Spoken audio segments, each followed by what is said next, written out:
इसलिए स्टार्ट करता हूँ चैप्टर को बिना किसी तरीके। आपने देखा था चैप्टर नंबर 300 में री एंडेवर के पास आई थी बात करने टोया के बारे में।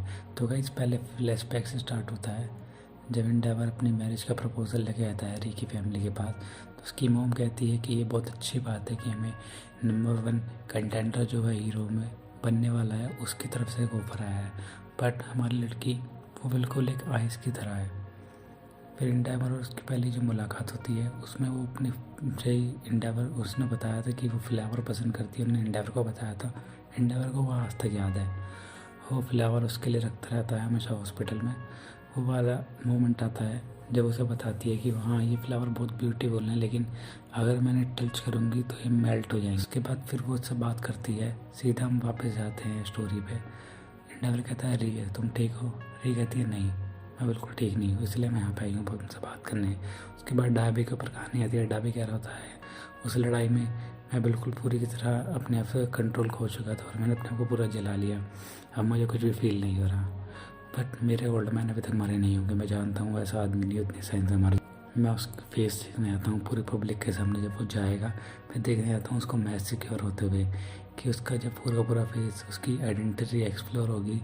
मैं इस चीज़ के लिए वेट कर रहा था बहुत सालों से, अभी होने वाला। एंडेवर, मोम, विवेकी चैन, नाट्सो चैन और सोटा, तुम लोग देखो मैं तुम लोगों को हेल में सफ़र कराऊंगा। उसके बाद टोया की पुरानी बचपन की कहानी आती हैं जब वो उससे बात कर रहा होता है एंडेवर से कि मैंने बहुत टाइम लगेगा, तुम्हें डे ऑफ मिला, तुम मेरे को ट्रेनिंग कराओ। फिर एंडेवर कहता है नहीं मैं तुम्हारे अच्छे के लिए ये कर रहा हूँ, तुम समझो। फिर उसके बाद डॉक्टर के पास जाते हैं। डॉक्टर कहता है कि मैं मानता हूँ कि टोया के पास तुम्हारी फायर की पावर है, लेकिन उसकी बॉडी उसकी मोम के जिन से बनी गई है। उसकी बॉडी एक आइस कोर के लिए बहुत अच्छी है, लेकिन वो फायर को नहीं झेल सकती। अगर वो फायर का यूज़ करेगा तो उसकी बॉडी पिघल जाएगी। और तुम जो ये मेथड यूज़ कर रहे हो डिज़ाइनिंग चिल्ड्रन, ये एक बहुत बुरा लो है, तुम लोग लो ब्रेक कर रहे हो, तुम्हारे लिए अच्छा रहेगा तुम इसे छोड़ दो। ऑल माइट ने फिर से बहुत सारे टाउन को बचाया, तुम्हें कोई ज़रूरत नहीं से कुछ करने की। अगर टोया बिल्कुल सही होता तो फिर वो ऑल माइट को सरपास कर देता। फुमी चैन, सबके सब मुझे मना क्यों करते हैं ट्रेनिंग करने से? अगर मैं थोड़ा जल भी जाऊँगा तो क्या फ़र्क पड़ता है, मैं इसको हैंडल कर सकता हूँ। मैं अपनी बॉडी को खुद जानता हूँ कि वो कितना बेस्ट सब कुछ झेल सकती है मेरे लिए। फिर कहती है फुमी चैन कि मैं नहीं चाहती, लेकिन टोया नेसन तुम अपनी बॉडी को जलाओ और फिर बैंडेजेस लगाओ अपनी बॉडी पे। तुम लड़कियाँ नहीं समझ पाओगे कि मैं क्या कह रहा हूँ। ऊपर से डैड भी चाहता है कि मैं उसे सरप्राइज़ करूँ और मैं खुद चाहता हूँ कि मैं उसे सरप्राइज़ करूँ। मेरे को ये फीलिंग अपने डैड से मिली है। उसके बाद उसकी मोम बात कर रही होती है एंडेवर से हमें करना बंद करना पड़ेगा। टोया अभी भी बच्चों की तरह उसके बारे में सोचता है, तुम्हारा ड्रीम है। फिर वो कहती है, फिर एंडेवर कहता है मैं क्या करूँ, मैंने उसको एक ड्रीम दिया है, मेरी ये बहुत बड़ी फुलिशनेस थी। मैं जानता हूँ वो ये नहीं कर सकता, वो उसे सरप्राइज नहीं कर सकता। यहाँ पे ऑलमाइट की बात हो रही है कि टोया ऑलमाइट को सरप्राइज नहीं कर सकता। उसके बाद फिर नाटसो जन्म लेता है। टोया थोड़ा शौक हो जाता है, लेकिन नाटसो के अंदर वो पावर नहीं होती।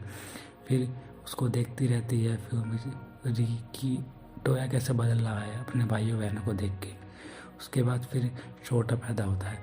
शोटा के पैदा होने के बाद सबको पता चलता है कि शोटा के अंदर पावर है और वो ऑलमाइट को सरपास कर सकता है आगे चल के। उसके बाद टोया एक दिन ट्रेनिंग कर रहा होता है और ट्रेनिंग में वो अपने आप को पूरी तरह जला लेता है। उसके बाल काले से पूरे सफ़ेद हो जाते हैं। फिर वो घर पे आता है, डैड लुक एट मी, देखो मेरी फीलिंग कितनी स्ट्रॉन्ग है। फिर एंडेवर उस पर चिल्लाता है, कहता है तुम्हें सब कुछ करना बंद करना पड़ेगा, तुम अपने आप को जला लोगे ऐसा अगर तुम करोगे तो।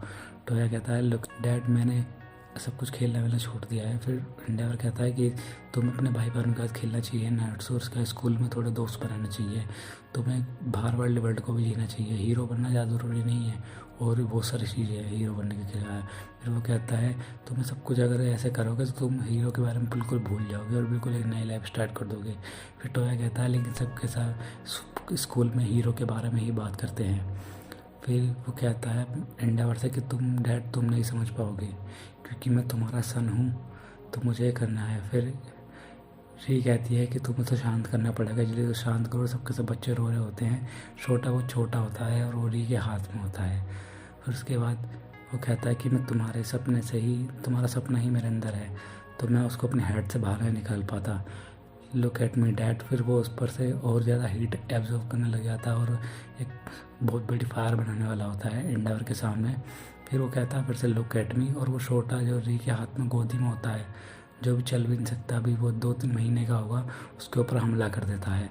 उसके बाद री वहीं पे ही फिर इट नेवर से अपने होश में उसी लाइन में वो आके बोलती है कि मुझे पता है कि तुम्हें बहुत ज़्यादा दुख हो रहा है, लेकिन तुम अकेले ही वो नहीं हो जिसने उस बच्चे की देखभाल करना छोड़ दिया था। तो यहीं पे चैप्टर ख़त्म होता है।